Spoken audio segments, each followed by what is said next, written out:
বিয়ে বাড়িতে দারুণ দারুণ খাবার খেতে তো সবার ভালো লাগে, কিন্তু বিয়ে বাড়িতে সেজেগুজে না গিয়ে বাড়িতে নিজের কমফর্ট জোনে বসে ভালো ভালো খাবার খাওয়ার মজা কি অন্য কিছুর মধ্যে পাওয়া যায়?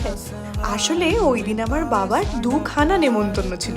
বাবা গেছিল, গিফটও দিয়েছে, কিন্তু নিজে আর খায়নি, আমাদের সবার জন্য নিয়ে এসছে।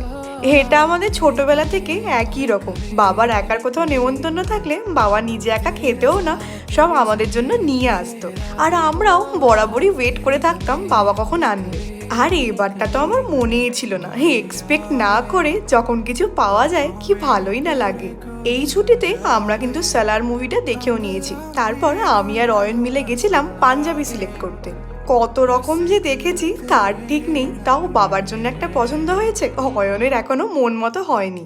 অ্যানিভার্সারিতে কি পরবে সেই নিয়ে আমাদের সবারই চিন্তা। এই ভিডিওটা এখানেই শেষ হচ্ছে।